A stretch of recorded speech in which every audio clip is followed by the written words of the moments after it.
આપનું સ્વાગત છે ઝી 24 કલાકમાં। Thank you મિત્રબેન। સર, અમારા દર્શક મિત્રોને સૌપ્રથમ એ જણાવશો કે આઈવીએફ એટલે શું અને આ પ્રક્રિયા શું છે?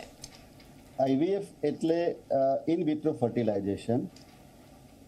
આ ઇન વિટ્રો ફર્ટિલાઇઝેશનની પ્રક્રિયા એવા દર્દીઓ માટે છે કે જેમનામાં કુદરતી રીતે સ્ત્રી બીજ અને પુરુષ બીજ બંનેનું મિલન થઈ અને જે બાળકનો દાણો બનવાનું ફેલોપિયન ટ્યુબમાં થતું હોય છે એ કુદરતી રીતે શક્ય નથી હોતું।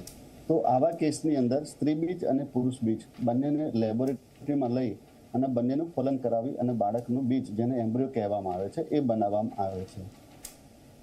આઈવીએફની શરૂઆત એડવર્ડ અને સ્ટેપ્ટો નામના બે વૈજ્ઞાનિક ડોક્ટર કે જેઓ બ્રિટનમાં હતા એમણે સ્ટાર્ટ કરેલી, અને ભારત દેશમાં ડૉક્ટર સુભાષ કે જે કલકત્તામાં હતા એમણે પણ ભારતમાં આઈવીએફની શરૂઆત કરેલી।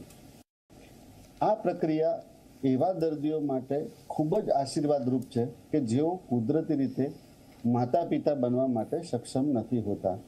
જેમ કે કોઈ નળીમાં પ્રોબ્લેમ હોય, કોઈના અંડકોશમાં પ્રોબ્લેમ હોય, અથવા કોઈના શુક્રાણુમાં પ્રોબ્લેમ હોય, અથવા અંડકોશ અને શુક્રાણુ કોઈ કારણસર અથવા કુદરતી રીતે ફેલોપિયન નળીમાં ફલન કરવા માટે સક્ષમ નથી હોતા, ત્યારે આ લેબોરેટરીની પ્રક્રિયામાં સ્ત્રી બીજ અને પુરુષ બીજ બંનેનું ફલન કરાવી અને બાળકના દાણાનું એટલે ગર્ભ બનાવવામાં આવે છે। અને આ ગર્ભનું જો ગર્ભાશયની અંદર સ્થાપન કરવામાં આવે તો સંતાન થવા માટેની ઘણી બધી શક્યતાઓ વધી જતી હોય છે।